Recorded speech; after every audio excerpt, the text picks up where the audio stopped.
A seguir,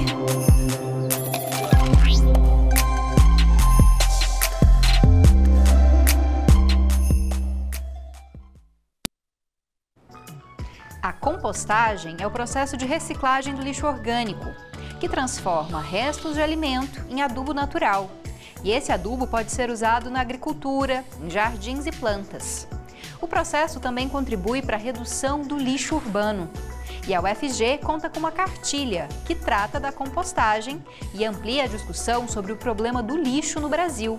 A cartilha se chama Compor. E no programa de hoje nós vamos falar sobre ela e sobre os benefícios dessa prática. Fique com a gente, o Mundo UFG está só começando.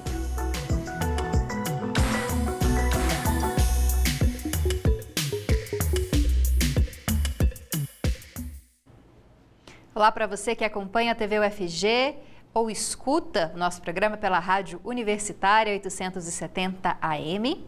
Eu sou a Camila Maia, uma mulher branca, cis, de cabelos escuros e lisos na altura dos ombros, olhos também escuros, e hoje visto um macacão mais ou menos da cor laranja, acredito eu.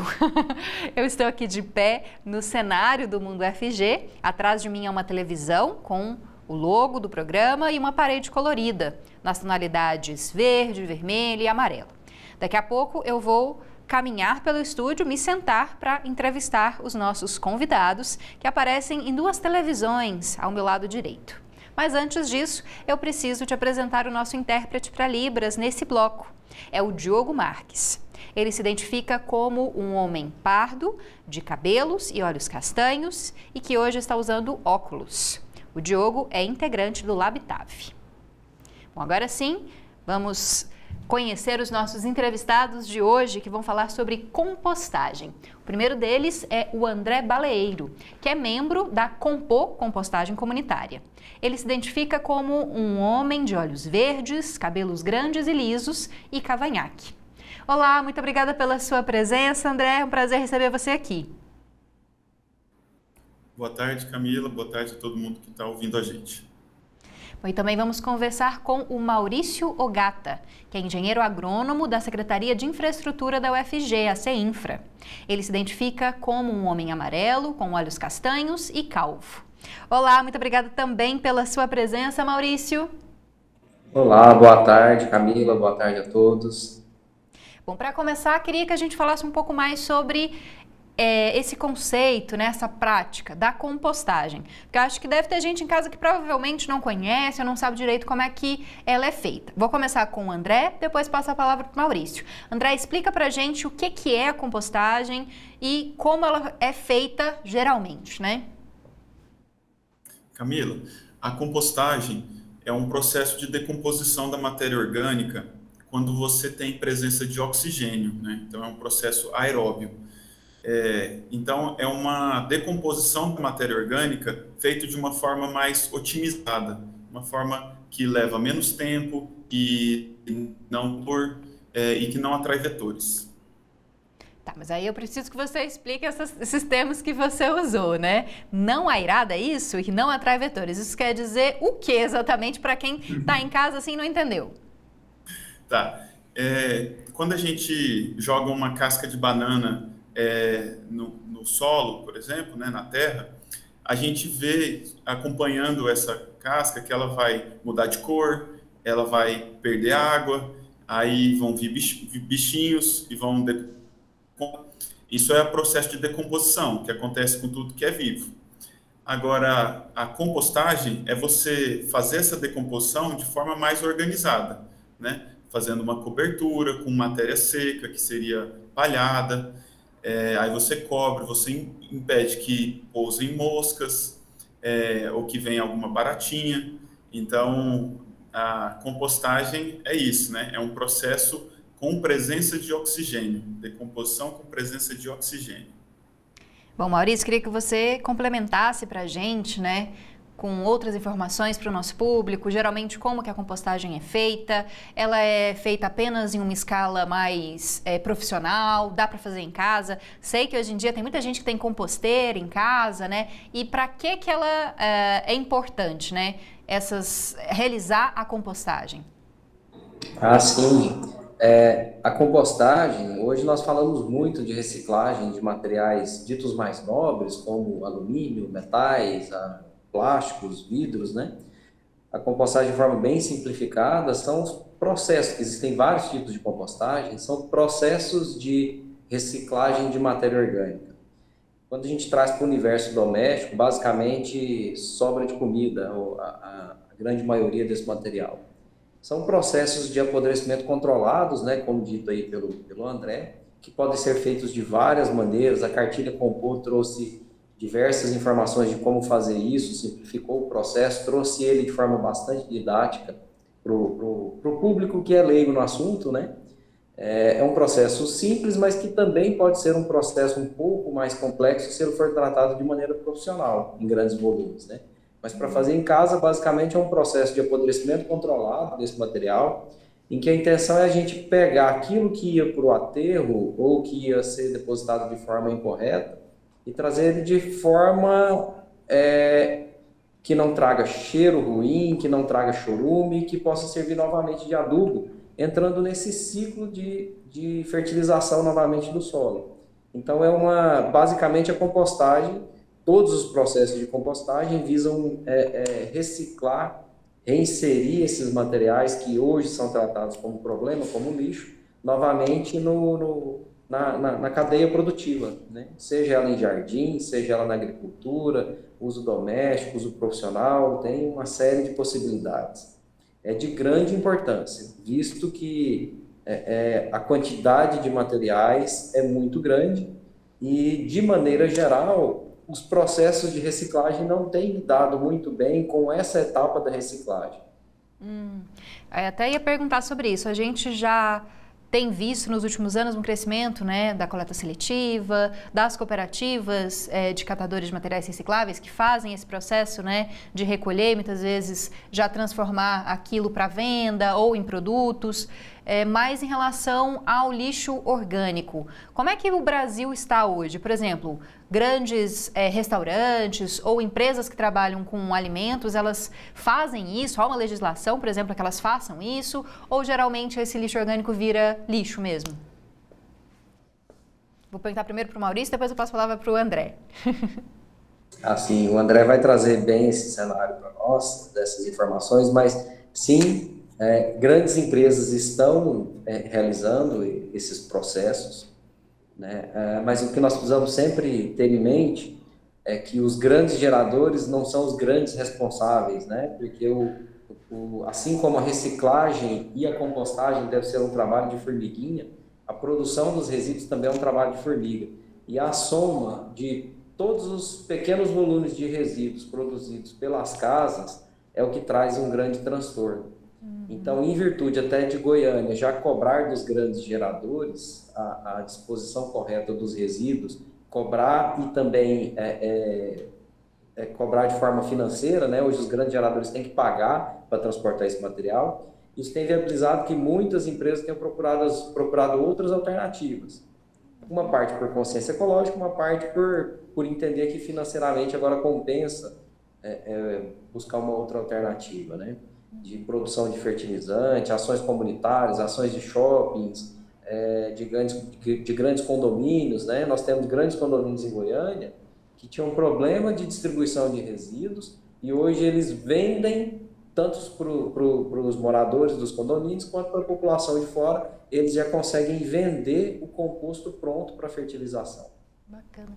André, se você quiser também complementar, o Maurício já disse que você tem informações sobre isso, né? Para falar um pouco sobre a aplicação da compostagem em escala industrial, né? Se há legislação específica para isso, o Maurício explicou um pouquinho, né? E como que esse processo tem evoluído, se tem evoluído, né? Para evitar o descarte incorreto do lixo orgânico. Camila, a gente tem muito que voltar nossos olhos para a questão da compostagem e do tratamento dos resíduos de uma forma geral. Até você falou a questão da reciclagem, né? Não tem crescido tanto assim a coleta seletiva, né? A gente tem aí no município de Goiânia estabelecida a coleta seletiva há uns 14 anos já, e a gente ainda está parado na porcentagem de coleta, né, dos recicláveis em torno de 6%, sendo que a gente poderia chegar até 30%, né? Então, a gente está avançando muito devagar. A gente tem a Política Nacional de Resíduos Sólidos, que previa a extinção dos lixões já em 2014, depois foi prorrogada, e até hoje existem muitos lixões, até em cidades próximas aqui de Goiânia, né? O interior ele contém muitos lixões, então a destinação final está sendo inadequada em uma quantidade grande de municípios. Então a gente precisa dar muita atenção para essa questão dos resíduos aí, que a gente tem uma bomba relógio, a gente está empurrando a sujeira para debaixo do tapete. E falar sobre compostagem é importante porque a gente está tratando da maior fatia dos resíduos sólidos domésticos, né? Que é a parte orgânica. Então, essa parte orgânica ela chega a quase 60% do lixo, né? Então, é muito importante a gente avançar com compostagem em várias escalas, né? Tanto na escala industrial, quanto na escala de pequenos geradores. A partir de 2020, a gente viu várias iniciativas de compostagem sendo implementadas com aquele modelo de pessoas que fazem planos de assinatura e que empreendedores buscam esses resíduos orgânicos e fazem a compostagem em um local determinado, né? Mas isso ainda representa uma parcela muito pequena, né? Em termos de quantidade, de volume, quem mais faz compostagem são as gestões municipais, que fazem a compostagem dos restos de poda e capina do município, né? No caso da Comurg, que tem pátios de compostagem, que são volumes consideráveis, mas a gente precisa avançar muito, até mesmo dentro da UFG a gente precisa avançar nessa gestão dos resíduos orgânicos, e a Compor acaba trabalhando bastante com pequenos geradores, né, e a compostagem comunitária, que alguns sujeitos, né, alguns perfis, eles acabam absorvendo a geração de resíduos orgânicos da sua vizinhança, como feirantes, agricultores urbanos e outros. Então, a Compor, que é a cartilha, né? Você é o responsável por essa cartilha, né? Ela vai orientar essas pessoas que querem ser esses polos, né, de compostagem, ou qualquer indivíduo que queira fazer compostagem em casa. Explica melhor para a gente sobre a cartilha e também quem está ouvindo a gente, vendo a gente, ficou interessado, gostaria de saber mais sobre o processo, às vezes trabalha com alimentos ou trabalha com resíduos orgânicos e poderia fazer isso, né, no local de trabalho ou em casa, também onde essa pessoa pode acessar essa cartilha. Então, a Compor é o coletivo, né, que foi fundado no final de 2019, início de 2020, como uma iniciativa popular, e em 2022, agora, a gente teve a versão impressa da Compor, né, da cartilha, Compor para Decompor, construindo uma rede de compostagem comunitária. Então, essa cartilha ela tem na versão e-book também, pela Segraf, que é a editora da UFG. Você pode procurar pelo nome, Compor para Decompor, e você pode baixar essa cartilha gratuitamente, que você vai aprender formas de compostar e também como envolver sua vizinhança, a comunidade, o pessoal do seu trabalho, da sua escola, para fazer compostagem também. Bacana. Então, o site do Segraf, segrafufg.br, Segraf com F no final, F mudo, .fg.br, procurar por Compor, que vocês encontram a cartilha para baixar e ler. O André citou o caso da UFG, Maurício. Dá para a gente falar como é que é a situação da UFG hoje em relação à coleta desses materiais orgânicos? Já existe um projeto de compostagem, algo que está aí numa perspectiva? Queria que você explicasse para a gente o que a UFG tem feito nesse sentido. Sim, a UFG, como um pequeno município dentro de Goiânia, ou um pequeno grande município dentro de Goiânia, principalmente o Campo Samambaia, pela área e pela população que passa por ali, ela vive um problema dos resíduos hoje também, né? Os projetos de compostagem grandes, por falta de fôlego financeiro, eles não andam, né? Porque existe uma demanda de maquinário, de pessoal. Então, uma grande saída, e aí o projeto Compor vem muito no mesmo sentido do que nós pensamos. Nós precisamos de um grande projeto de compostagem, mas nós precisamos de pequenas ações de compostagem para evitar que esse material tenha que ser transportado, que esse material tenha que ser triado e depois compostado num grande volume. Só para que vocês tenham uma ideia, aqui na CEINFRA do Campus Colemar, nós já implantamos, no período anterior à pandemia, um sistema de reciclagem através de minhocário, e ele absorvia completamente os resíduos produzidos de alimento aqui na CEINFRA, na cantina nossa, e as pessoas ainda traziam de casa. E aí, com isso, nós praticamente zeramos os restos de alimento enviados para o resíduo comum. A UFG hoje, em números, ela gera cerca de 400 a 410 metros cúbicos de material que vão para o aterro sanitário. Esse material, diferente daquela porcentagem de mais ou menos 60% que o André citou, de materiais orgânicos que vão para a lata de lixo, né? A UFG tem um perfil de consumo um pouco diferente. Os alimentos normalmente vêm prontos, vêm muito embalados. No período pós-pandemia, pior ainda, a quantidade de embalagens. Se a gente parar para pensar em como nós os recebemos em casa, praticamente triplicou, né? O que vinha em uma embalagem agora vem em mais 2 ou 3 embalagens, né? Hoje nós geramos, desses 408 metros cúbicos, em torno de 70% a 90%, conforme a região, eles são de resíduos recicláveis, ou seja, eles não deveriam estar indo para aquela lixeira. Para começar, entre 70% a 90% do material que nós enviamos para o aterro hoje não deveria ir para lá. 400 mil litros por mês. Isso custa para a UFG em torno de R$15 mil por mês, só de destinação de resíduos, só de transporte desse material. Ou seja, nós até brincamos que nós pagamos para poder jogar um material que poderia ser vendido fora, né? Existem várias ações em andamento. Existem ações com cooperativas, boa parte desses resíduos já é coletada pelas cooperativas, mas o que nós não conseguimos fazer hoje é triagem. Então nós precisamos passar por um processo de educação ambiental bastante intenso na UFG. Ele foi iniciado no período pré-pandemia e depois acabou se perdendo nesses últimos 2 anos, de separação de resíduos, com ações muito simples, o Camila, André e o público em geral. Com ações muito simples, nós reduzimos em até 70% o volume de materiais que eram destinados para o aterro sanitário. Isso é uma economia financeira e também ambiental, porque hoje nós alimentamos o aterro sanitário, que já é o ponto mais alto de Goiânia, com material que poderia ser coletado pelas cooperativas e revendido. Só que para ele ser coletado pelas cooperativas, ele precisaria ser triado primeiro. E a forma mais fácil de triar é o usuário destinando para o contentor correto. Ou seja, 2 contentores, um verde para reciclável, um marronzinho ali para o orgânico, e aí o reciclável vai para as cooperativas e o marrom pode ir para essas ações de reciclagem de material orgânico ou compostagem, né? Então, e nós temos plena capacidade de atender isso em relação ao material. Por quê?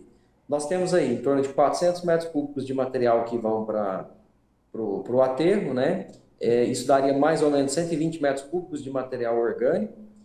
E para fazer a compostagem, nós precisaríamos de resto de poda, folha, que são os materiais secos, materiais mais duros, né? Mais ricos em carbono para compostagem. Cada poda de grama do Campo Samambaia gera em torno de 700 mil litros de material que também pode ir para a compostagem, né? Hoje o que nós precisamos é de uma ação coordenada para poder fazer esses processos de compostagem e também de várias pequenas ações para poder reduzir a quantidade desse material que vai chegar ou no aterro ou numa futura central de compostagem da UFG. Tá certo. Muito obrigada, Maurício, pelas suas explicações. Espero que a gente possa, em outro momento no Mundo UFG, falar da evolução desse sistema, da melhoria, né, da separação do lixo aqui pela própria comunidade interna, e a gente possa dar notícias melhores, né, sobre separação de lixo, compostagem. E eu vou me despedir de você, agradecendo sua participação.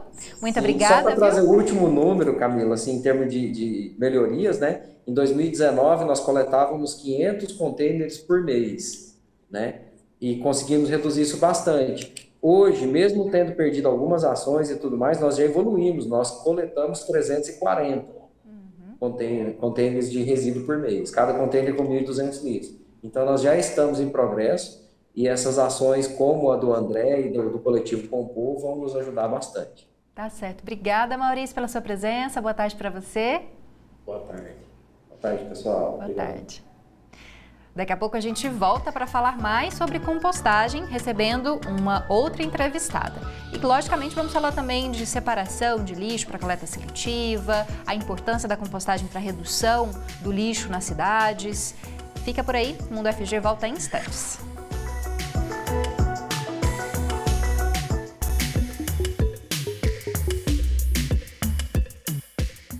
Uma história construída por mãos que cuidam e ensinam só poderia resultar em atenção e conhecimento para toda a população. A Fundação de Apoio ao Hospital das Clínicas, Fundac, desenvolve desde 1998 um trabalho de excelência que garantiu a manutenção e prestação de serviços no Hospital das Clínicas em momentos importantes da história do HC. Hoje, por meio do corpo de profissionais competentes, a Fundação gere unidades municipais de Goiânia e também estaduais, voltadas para os usuários do Sistema Único de Saúde, o SUS, todas elas consideradas de ponta pelos usuários. Além disso, a Fundac realiza a cogestão e também o incentivo e financiamento de pesquisas, atividades de extensão e ensino, junto aos professores, técnicos administrativos e alunos dos mais variados cursos da área da saúde da Universidade Federal de Goiás. O trabalho da Fundação é baseado em 4 pilares: transparência da gestão,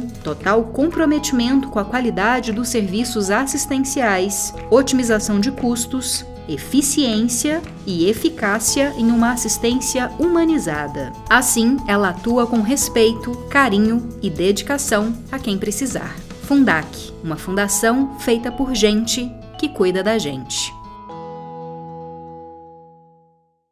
Nenhuma descoberta humana começa sem pesquisa. É ela que faz a sociedade crescer e caminhar, que encontra soluções, promove a evolução de um país, melhora a qualidade de vida das pessoas e garante o futuro. Desde 1981, a Fundação de Apoio à Pesquisa, a FUNAP, trabalha com a gestão de projetos de pesquisa, ensino e extensão, bem como desenvolvimento institucional e inovação tecnológica. Ela atua como um verdadeiro escritório de negócios em apoio à Universidade Federal de Goiás e outras instituições científicas e tecnológicas nacionais, conectando o conhecimento acadêmico à experiência profissional para a promoção do desenvolvimento científico e tecnológico brasileiro. A FUNAP toma decisões baseadas nos princípios fundamentais: transparência, equidade, prestação de contas e responsabilidade corporativa. Traga seu projeto para a Fundação. Acesse o site funap.org.br ou entre em contato pelo telefone 3216-7300. FUNAP, porque grandes ideias precisam de apoio.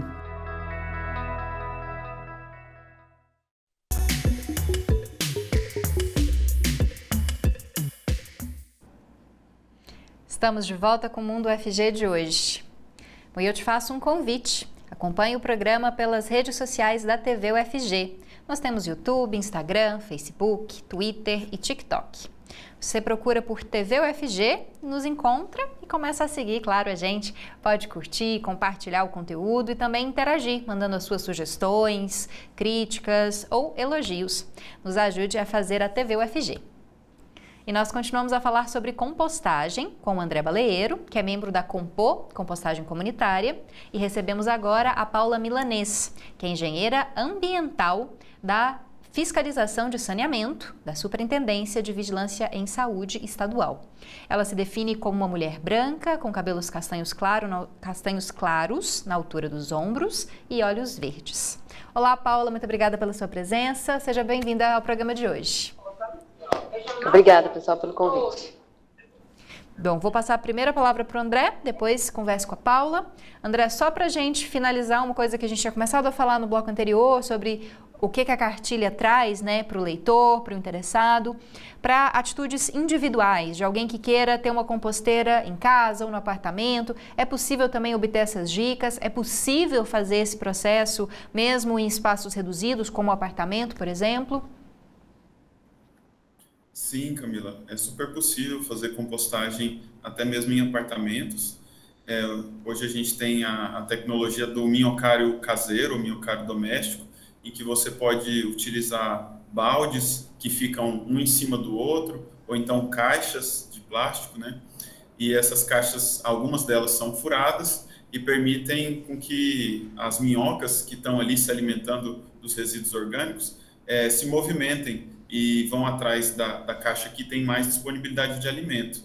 Então, a gente já vai tratando os resíduos ali assim que a gente gerou, né? A gente cortou as cascas para fazer o almoço, a gente já coloca no minhocário.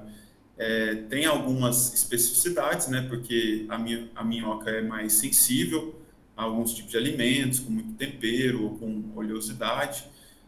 Mas isso você pode conferir na cartilha. Uhum. Daqui a pouco a gente fala um pouquinho mais sobre a cartilha e onde encontrá-la, mas antes deixa eu falar com a Paula. Paula, o que você pode nos apontar em relação à compostagem aqui no estado de Goiás, né? Em relação à ocorrência, né? Tanto em escala comercial, em escala individual. Explica um pouquinho pra gente. Oi, Camila. Bom, em termos de isso a nível da administração pública, né, isso é muito incipiente, está pequeno, parece que em torno de 1% só dos resíduos sólidos urbanos que são levados para compostagem, mas já é uma discussão que está ganhando mais peso, está em pauta, né, inclusive foi a recomendação do Plano Estadual dos Resíduos Sólidos que a compostagem fosse mais trabalhada, principalmente dentro dos domicílios mesmo, né? Uhum. E até para desviar essa fração orgânica dos aterros sanitários para poder dar um aproveitamento energético melhor, né? Usar mais a energia que tem nesses resíduos. E já surgiram várias iniciativas de particulares também para compostagem, de quem possa... Tá tudo certo aí, pessoal? Sim, estamos te escutando. Certo, de quem possa contratar esse serviço, né? Aquela história do baldinho mesmo, uma pessoa que queira levar isso para compostagem para alguém ter esse aproveitamento melhor, né, fazer o composto. Então aqui em Goiânia já tem, em Nova Veneza, se não me engano, Bela Vista também tem alguns particulares que já estão oferecendo esse serviço para os resíduos domiciliares, né, então de pequeno volume ainda. E no setor agro-silvopastoril também isso já é de praxe, né, como o André estava explicando aí, que isso é uma prática que tem várias tecnologias para se fazer, né? Mas isso trazendo agora para o nosso contexto mais urbano está sendo possível, viável, né, e estimulado, inclusive. E por que a gente precisa estimular essa prática, Paula? De que forma que ela contribui em toda essa discussão que a gente tem feito nos últimos anos, né, de um desenvolvimento mais sustentável, menos danoso ao meio ambiente? A compostagem é uma parte importante na hora que a gente fala, né, da redução do lixo. Explica um pouco mais. Bom, então, como eu disse que é uma alternativa que está sendo ainda começada a discutir, né? Se a gente for pensar em termos de volume, isso não tem muita representatividade por enquanto, né? Mas é importante todo o processo. E o que é mais importante é, quando a gente fala em compostagem, a gente levar isso para as pessoas, essa conscientização de que é uma destinação mais adequada, de fato, para o resíduo. Não é só porque, vamos preservar o planeta. A gente que mexe com lixo, né, nós que estamos lá depois do caminhão de coleta, a gente sabe que mesmo um aterro sanitário não é a tecnologia mais apropriada, digamos, né, você juntar tudo ali num monte só. Então, a gente sempre tenta colocar as melhores tecnologias e tentar levar um pouco disso para a população, para eles entenderem. Gente, a forma mais apropriada de tratar isso é, por exemplo, aproveitar o potencial que esse resíduo orgânico tem, né, essa energia que o resíduo orgânico tem. Então, independente do montante, de se isso são poucas pessoas fazendo, se não dá muita representatividade para o total de resíduo produzido, o importante é a gente estar sendo conscientizado disso, estar fazendo, né, para essa preocupação do que o que é mais adequado para o lixo que a gente produz, né? Então, se a gente está produzindo sujeira, a gente tem que ajudar a cuidar dela, né? Então, se você não topa fazer compostagem na sua casa, tenta pelo menos viabilizar isso minimamente com a separação do seu resíduo em casa. Daqui a pouco eu vou falar um pouquinho mais sobre essa questão da separação, que eu acho que muita gente tem dúvida, mas antes vou passar a palavra para o André. André, o que você pode acrescentar, né, em relação a isso, da importância da gente pensar nesse processo mais responsável com o nosso lixo, né, tanto orgânico quanto lixo reciclável, para que a gente possa reduzir esse problema e também pensar, né, na sustentabilidade, na preservação dos nossos recursos? Camila, a gente está vendo que se a população não se mobilizar, não se organizar, não ir atrás de informação de como mudar hábitos, né, de como fazer a separação e fazer esse tratamento, a gente vai ficar muito atrasado com relação ao resto do mundo, com relação às demandas globais e locais também, né? Nessa época de chuva, a gente vê a quantidade de alagamentos que tem. Isso está vinculado com a questão dos resíduos sólidos. A gente vê a situação dos entulhos irregulares, que a Comurg coleta mais de 45 mil toneladas de entulho irregular todo mês em Goiânia. Isso aí está ligado à dengue. Então, estando aqui com a Paula, é interessante a gente ressaltar isso, que se a gente está falando de resíduo, a gente não está falando de ambientalismo, de pensamento verde, pessoa que abraça a árvore, a gente está falando de saúde pública, de saneamento, que é um direito que precisa ser universalizado e precisa começar da gente, sabendo como que se faz, para a gente exigir dos políticos, exigir das instituições por uma melhoria, né? Bom, e para a gente pensar a partir, né, do nosso lixo, na nossa casa, Paula, explica para a gente o básico, né? O que a gente tem que fazer para que, primeiro, o resíduo orgânico vá para a destinação, né, mais correta, e o lixo que pode ser reciclável também vá para a destinação mais correta. Orienta os nossos espectadores e ouvintes para que eles também possam começar a fazer esse processo em casa, mesmo que ainda não consiga fazer compostagem, mas pelo menos consiga separar corretamente o lixo. Isso, Camila. A separação do lixo é muito importante para cada um pensar como gerador, a sua mínima responsabilidade, né? Mesmo pensando que não tem uma coleta seletiva eficiente, em vez de só cobrar do poder público essa etapa, né? A nossa parte ali como gerador de resíduo, até mesmo a responsabilidade que está na política nacional, é dispor esse lixo de uma maneira apropriada, um acondicionamento apropriado para que o restante das etapas, né, seja feita corretamente. Então, minimamente é a gente separar, pelo menos os recicláveis secos, né, tirar aquele grosso de resíduos, não precisa passar bucha com sabão, se puder passar, melhor, mas não precisa esse tanto, né, tirar o grosso do resto de líquido ou o resto de comida ali, só dar uma enxaguada é minimamente ótimo. Separar tudo quanto é embalagem reciclável, mesmo aqueles que não tenham tanta viabilidade de reciclagem hoje em dia, né, a gente sabe que o isopor é reciclável, mas não tem muita saída, mas separe mesmo assim. É uma pressão que a gente faz, é uma pressão desde a cadeia da produção do material, né, das indústrias que colocam essa embalagem nos produtos, né? A gente tem essa parcela de competência, de responsabilidade, pelo menos separar. Os recicláveis secos, o que você não conseguir separar de reciclável, dispõe como rejeito. Separar o orgânico é interessante se você tiver minimamente alguma destinação para isso, né? Se você estiver disposto a começar uma compostagem, não precisa compostar tudo, tá, gente? Às vezes experimenta, só para tentar ver como é que é, né? É um processo muito simples, mas exige uma certa manutenção, cuidado ali. Mas então, minimamente, todas as embalagens recicláveis, principalmente plástico, papel, papelão, né?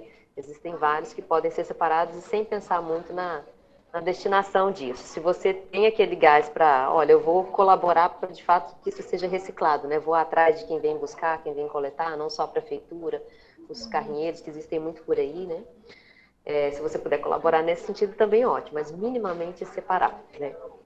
Uhum. Coisa interessante que você disse é do isopor. Eu tinha sido orientada antes a não colocar no lixo reciclável porque não era reciclável. Então é melhor separar o isopor também, por mais que o processo ainda seja mais difícil, né, para reciclagem.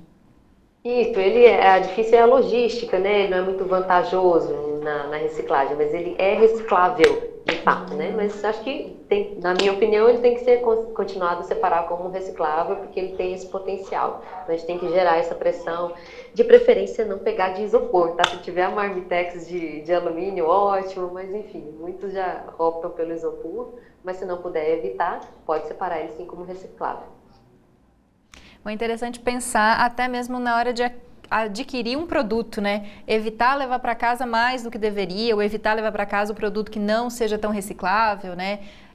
Se você puder usar apenas um recipiente, não várias sacolas, né? Como o próprio Maurício citou no começo do programa, decidir entre o alumínio e não o isopor, também essas decisões podem facilitar na hora dessa separação, né? Bom, queria que o André falasse um pouquinho mais da cartilha para a gente, que a gente vai até colocar o site do Segraf aqui embaixo, para que a gente chame a atenção das pessoas, para que quem tenha interesse em saber mais sobre esses processos e a gente possa fazer com que as pessoas pensem mais sobre compostagem, separação de lixo. Então, eu queria uma divulgação sua, André, sobre a Compor. Tá certo. Com o trabalho da elaboração da cartilha e em cima das experiências que a gente tem tido de oficinas com pessoas de vários perfis, né, em vários graus de alfabetização, a gente quer simplificar o processo de compostagem, porque quando a gente está tratando de pequenas quantidades, pequenos volumes, é que nem a Paula falou, é muito simples, começa com uma experiência pequena, se você tem um quintal, é mais fácil ainda, porque as bactérias que vão decompor os resíduos orgânicos, elas estão presentes no solo já. Então, ela estando em contato e você fazendo uma cobertura com aquele resto de capina, aquele resto de poda que faz dos gramados ou de serragem, você cobre ela totalmente e você vai acompanhando como ela vai mudar o aspecto. Até depois de uns 3 meses, ela está parecendo terra mesmo, e terra fértil, né? Terra preta. E a gente gosta de mexer com compostagem porque a gente vê esse potencial da pessoa ir conectando com outros elementos, né? A gente está voltando a ter uma perspectiva mais circular de economia. E isso é fundamental para a gente pensar a sustentabilidade do ser humano no planeta Terra, né? A gente precisa ter uma economia circular. A gente não pode ter uma economia linear que começa na fábrica e termina no aterro sanitário. A gente tem que ter uma economia que produz vários materiais, vários elementos, vários alimentos, e eles são reciclados, esses materiais, das várias formas. E concordo com a questão da Paula, falou do isopor, né? Porque a gente precisa pressionar, porque a gente tem que levar só cerca de 10% dos nossos resíduos para o aterro sanitário. E esses 10% eles podem ser reduzidos. Hoje até bituca de cigarro tem empresas que estão conseguindo tecnologia para aproveitamento. Então, é só papel higiênico sujo, absorvente, fralda utilizada, né, fralda descartável, e até a bituca de cigarro está saindo desses rejeitos. Então, é importante que a gente vá reduzindo cada vez mais isso que a gente leva para o aterro sanitário. Então, na cartilha, vocês vão ver que tem uma metodologia de como fazer compostagem comunitária, baseado nos exemplos que deram certo, né, no Brasil. A gente tem o exemplo de Florianópolis, com a Revolução dos Baldinhos, que deu muito certo. Eles aprovaram uma lei municipal com metas rigorosas até para a redução da destinação do resíduo orgânico para o aterro sanitário. Então, ela consiste basicamente da identificação desses 4 perfis que mexem muito com resíduos orgânicos, que é o feirante, né, a feirante, é só ver ao final da feira a quantidade de resíduos orgânicos que gera, os agricultores urbanos, que a gente tem em Goiás, esse pezinho na roça, então muitas pessoas não largam essa prática quando vêm para a cidade. as educadoras, os educadores, né, com esse papel de multiplicar para que as crianças já naturalizem o processo da compostagem, e os entusiastas, né, uma pessoa aposentada que mexe muito com jardim ou que precisa de muito composto orgânico. Então, após identificar esses 4 perfis, a gente viu que existem 4 tipos de composteira que se adequam bem a essas pessoas, né? A gente tem a composteira cilíndrica, que é uma composteira bonitinha, fechadinha, que parece uma lixeira, que pode ficar em praças e espaços públicos.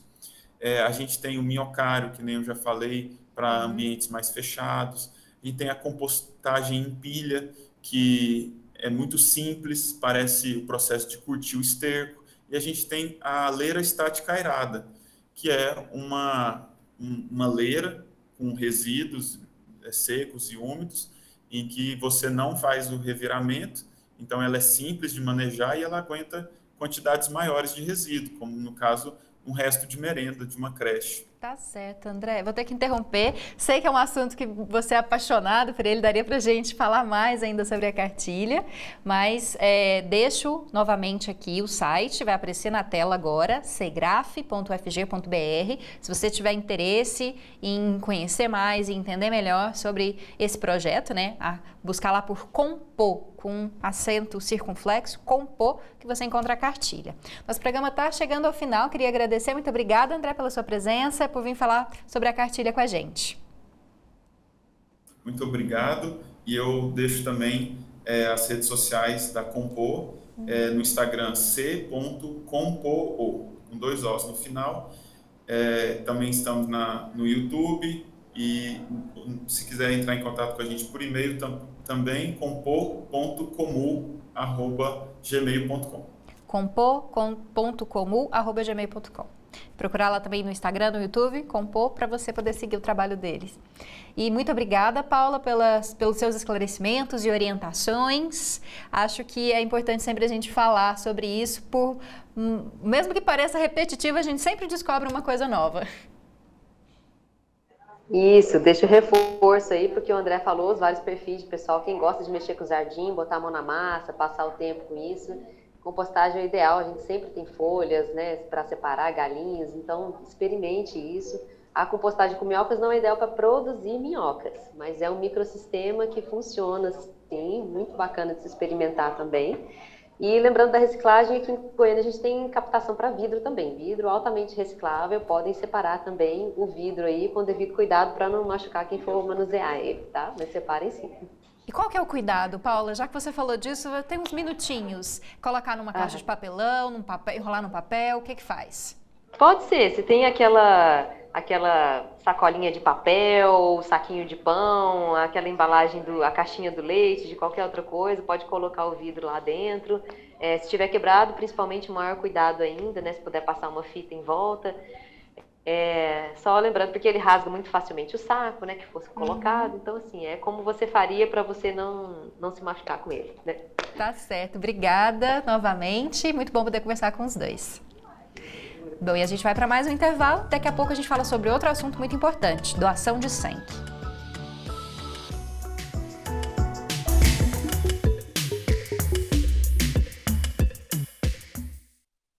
Uma história construída por mãos que cuidam e ensinam só poderia resultar em atenção e conhecimento para toda a população. A Fundação de Apoio ao Hospital das Clínicas, Fundac, desenvolve desde 1998 um trabalho de excelência que garantiu a manutenção e prestação de serviços no Hospital das Clínicas em momentos importantes da história do HC. Hoje, por meio do corpo de profissionais competentes, a Fundação gere unidades municipais de Goiânia e também estaduais, voltadas para os usuários do Sistema Único de Saúde, o SUS, todas elas consideradas de ponta pelos usuários. Além disso, a Fundac realiza a cogestão e também o incentivo e financiamento de pesquisas, atividades de extensão e ensino, junto aos professores, técnicos administrativos e alunos dos mais variados cursos da área da saúde da Universidade Federal de Goiás. O trabalho da Fundação é baseado em 4 pilares: transparência da gestão, total comprometimento com a qualidade dos serviços assistenciais, otimização de custos,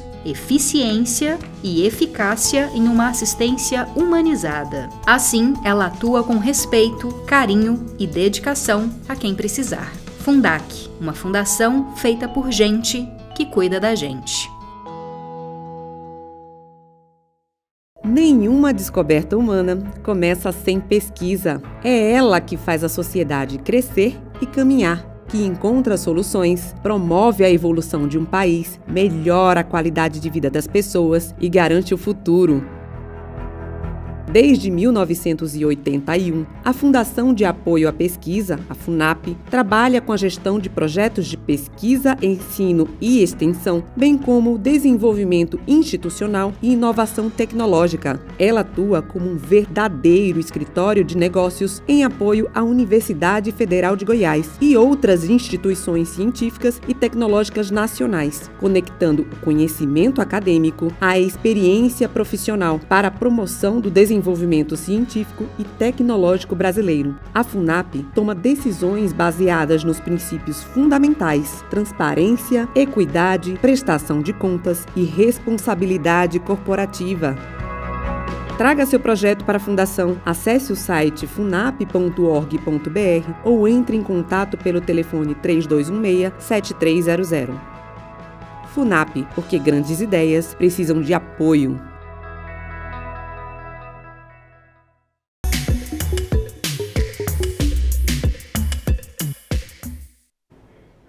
Nós voltamos com o Mundo FG de hoje e o assunto é sério, como eu disse no último bloco. Os estoques do Banco de Sangue do Hospital das Clínicas, o FG-EBSER, estão baixos.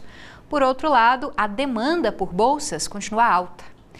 E por isso é muito importante fazer a doação para reverter esse quadro.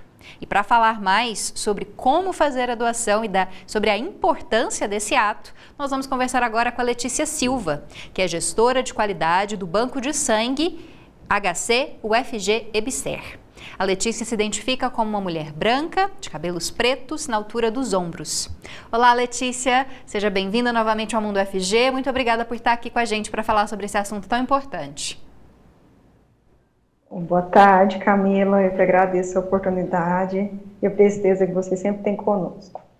Bom, Letícia, para começar, por que há essa discrepância, né? As doações são pequenas e diminuem, né, nesse período de dezembro, janeiro, e por outro lado a demanda muitas vezes aumenta, né? Explica pra gente por que isso acontece. Então, Camila, nós vivemos durante todo o ano nós fazemos as campanhas, tentamos sensibilizar os nossos doadores, mas existem períodos do ano que realmente são mais desafiadores. Nós estamos vivendo este período, que são as férias, as festividades, né, de final de ano e também as férias escolares. Então, nesse período, as pessoas estão envolvidas nas atividades, às vezes fazem uma viagem, estão envolvidos na questão das férias das crianças, mas a nossa demanda não diminui, porque nós atendemos pacientes que têm doenças crônicas, como leucemias, linfomas, anemia falciforme, outros tipos de câncer, a maternidade. Então, a nossa demanda, de fato, não diminui nesse período. Ela se mantém, mas como as doações diminuem, a gente enfrenta esse desafio, né, de manter os nossos estoques.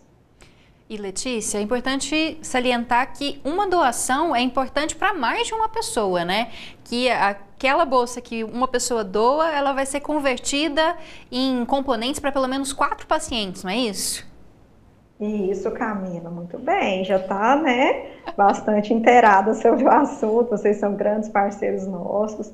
Justamente, uma pessoa, quando ela vem e faz a doação de sangue total, que é essa doação mais conhecida pela grande parcela da população, o sangue ele é dividido, é fracionado em componentes. Então, conforme a necessidade dos pacientes, a gente tem os componentes diferentes. Temos concentrados de hemácias, concentrados de plaqueta, o plasma fresco congelado e o crioprecipitado. Conforme for a patologia, a necessidade do paciente, ele recebe um desses tipos. Por isso que a gente fala que uma doação pode salvar até 4 vidas. Só que a gente tem que pensar assim, que também existe um outro tipo de doação específica, que é uma doação de plaquetas, que que também é tão importante, porque as nossas plaquetas, é importante a gente aproveitar esse momento e falar um pouco com os nossos doadores. As plaquetas são um dos tipos de componente que são retirados do sangue, que tem uma validade muito curta, apenas 5 dias. E esses pacientes que eu falei no começo, pacientes oncológicos, de leucemias, anemia falciforme, maternidade, todos eles recebem essas plaquetas durante todo o ano. Então, se a gente recebe uma doação hoje, a gente atende a necessidade naqueles dias. Só que a gente precisa de todos os dias, porque como a validade é muito curta, a gente precisa manter as doações durante todos os dias, seja Natal, seja Ano Novo, mas nós precisamos, seja férias, precisamos das doações que sejam constantes e durante todo o ano. Bom, uma mesma pessoa pode fazer doação a cada 3 meses, Letícia? Por exemplo, mulheres, homens de diferentes idades, é mais ou menos isso? Ou difere em relação a gênero, idade? Isso diferencia realmente, Camila. O Ministério da Saúde preconiza que as doações ocorram com intervalo mínimo de 2 meses para os homens, mas no máximo sejam feitas 4 doações ao ano. Isso para doação de sangue total, essa é a doação mais conhecida. Então, a gente indica que dê certinho o intervalo e as doações máximas ao ano. Nós pedimos que os homens façam as doações a cada 3 meses. Aí, de fato, a gente consegue manter 4 doações ao ano. Para as mulheres, como geralmente a maioria das mulheres está em idade fértil e tem os sangramentos, né, menstruais mensais, a indicação do Ministério da Saúde é que a doação ocorra com intervalo mínimo de 3 meses, mas no máximo sejam feitas 3 doações no ano. Então, a gente pede que as mulheres esperem um período de 4 meses, aí a gente consegue manter as 3 doações ao ano. Mas, como eu estava falando anteriormente, a doação de plaquetas, ela também é diferenciada nessa questão. A pessoa, estando saudável, com a contagem de plaquetas adequada, ela pode doar todo mês. Então, a gente também precisa frisar, né, que é um tipo de doação especializada, poucas pessoas conhecem, mas momentos como esse são tão importantes para divulgar e pedir que as pessoas que têm saúde, que têm disponibilidade, que moram em Goiânia, venham fazer esse ato de amor ao próximo, esse ato solidário de doar sangue ou doar as plaquetas. Uma vez ao mês é possível que seja feita essa doação de plaquetas. Para a gente finalizar, a doação pode ser feita no Hospital das Clínicas, no Banco de Sangue, né? O Hospital das Clínicas fica no setor universitário. E para doar, tem que ter entre 18 e 65, menores de 18 também podem. Explica para a gente. E também o procedimento, né? No dia, é importante estar bem alimentado, ter dormido bem, não ter consumido bebida alcoólica, né? Você já está se tornando uma grande captadora, agradeço muito, Camila. Preciso agora fazer a minha doação. Isso é importante. É preciso ter entre 16, a idade mínima é 16 anos, de 16 a 18 anos, é importante que a pessoa esteja com documento oficial com foto e acompanhado de uma pessoa que seja maior de idade responsável por ela. A partir dos 18 anos até os 60 anos, é importante que esta pessoa, ela mesma pode, né, doar com um documento oficial com foto, e a partir dos 60 anos até os 69 anos tem que ter feito uma doação anterior. Então tem que ter feito uma doação de 18 até os 60 anos. É importante, como você bem colocou, estar alimentado, uma refeição leve, 2 horas antes da doação, ter dormido bem, estar se sentindo bem, com saúde, né? E isso, uma grande parcela da população atende esses requisitos. Vir, faz um cadastro, passa pela triagem e vai fazer a doação. Vai salvar pelo menos 4 vidas nesse Natal solidário aqui do nosso banco de sangue, do HC, UFG. Tá certo. Muito obrigada, viu, Letícia? Obrigada. Pretendo ir aí. Quem sabe semana que vem, quando as coisas ficarem mais tranquilas, mas muito obrigada. Vai ser uma alegria recebê-la. Mais uma vez, muito obrigada pela oportunidade. Bom, e agora você confere dicas de eventos e ações e editais da Universidade Federal de Goiás.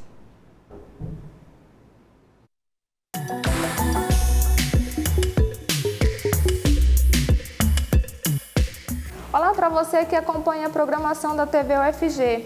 Eu sou Divanilde Carvalho, uma jovem mulher negra de cabelos pretos cacheados que estão presos. E estou em um corredor da universidade com janela de vidros dos 2 lados. E agora um recado muito importante, estão abertas as inscrições para o primeiro simpósio multiprofissional de residência do Hospital das Clínicas. As inscrições vão do dia 1º de dezembro de 2022 ao dia 31 de janeiro de 2023. O evento é destinado a acadêmicos, profissionais, residentes, docentes e pesquisadores da área da saúde ou de áreas afins. Mais informações no site da UFG. E vem aí o 11º Seminário sobre Agricultura Familiar. O evento é promovido pelo Instituto Federal Goiano e tem o tema Mais Comida, Menos Agrotóxicos. Ele será realizado nos dias 18 e 19 de maio no Centro de Cultura e Eventos da UFG. Não esqueça de fazer a sua inscrição até o dia 28 de fevereiro pelo site eventos.ifgoiano.edu.br. Eu me disperso por aqui. Essa foi a agenda de hoje. Continue acompanhando a nossa programação e até mais.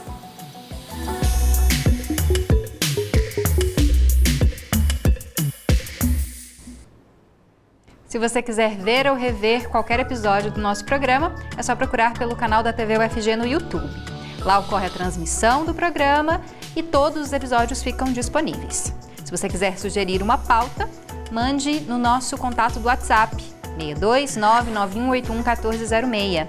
Aproveita também para baixar o aplicativo da TV UFG. Só apontar o seu celular para esse código digital que está aparecendo na sua tela. Lembrando, claro, que o aplicativo é para celulares com modelo Android. E eu fico por aqui, mas eu te lembro sempre que o Mundo UFG é de segunda a sexta, a 1h da tarde, com reprise às 9h30 da noite. Muito obrigada pela sua companhia e até a próxima!